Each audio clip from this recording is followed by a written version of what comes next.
One of the most common reasons you can't get pregnant is insulin resistance.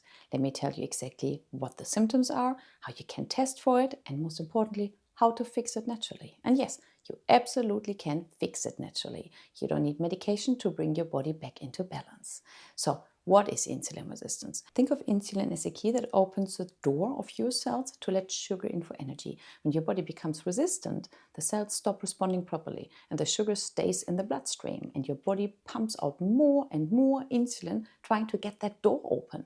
Over time, this constant high insulin level doesn't just affect your blood sugar, it disrupts the other hormones and it throws off then your ovulation and can make it much harder to conceive.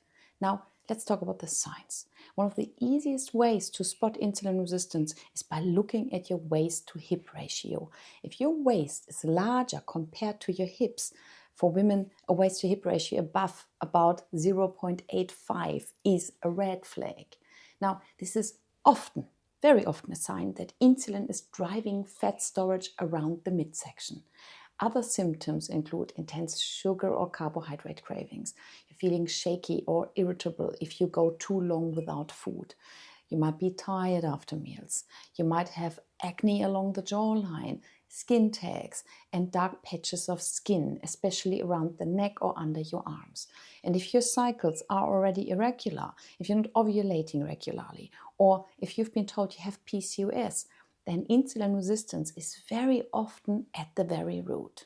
Now, to testing, it is a bit tricky. Blood tests can give us some clues, but they are far from perfect here. A fasting glucose test alone won't tell you the whole story because many women with insulin resistance can still have normal glucose levels for years, while insulin is secretly sky high. A fasting insulin test is better here, and even better is a glucose tolerance test where both glucose and insulin are measured after drinking a sugar solution. But even then, lab ranges are wide and many women are told they're fine when their body is clearly showing signs of struggle. And that's why I always say, don't just rely on blood work. Look at the whole picture. Look at your body. Look at your symptoms. And your waist to hip ratio, your symptoms, all of that combined can give you actually real clues here.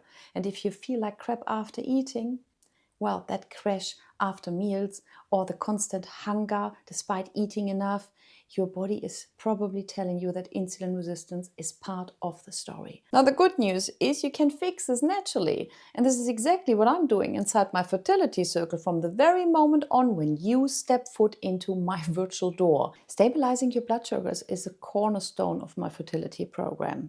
Because whether or not you've had a test, stabilizing blood sugar is always beneficial when you're trying to conceive. The way you do that is by focusing on protein and fiber with every single meal. Protein slows the release of glucose into your bloodstream, and fiber helps balance the whole process. And when you pair them together, you avoid these sharp spikes and crashes that drive cravings and hormonal chaos. It doesn't mean you can never have carbohydrates again. It just means you start with protein and then you add in colorful vegetables. And finally, if you're having carbohydrates, keep them whole and balanced.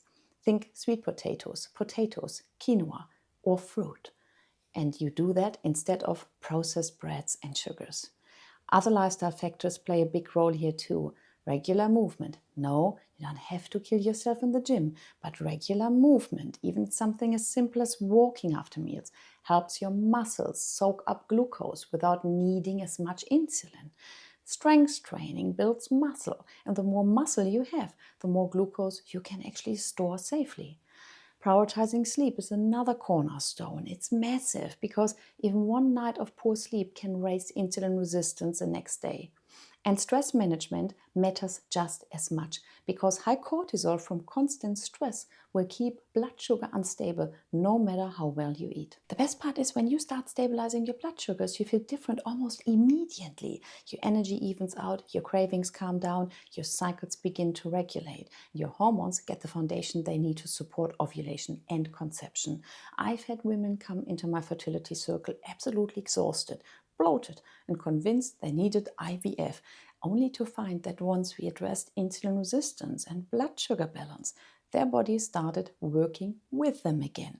and pregnancy happened naturally. And if you want to learn exactly how to do this without getting lost in complicated diets or tracking apps, then come and join me inside my fertility circle. We take it step by step, so it feels simple, sustainable, and doable in real life. And once you understand how to fuel your body this way, you never look back.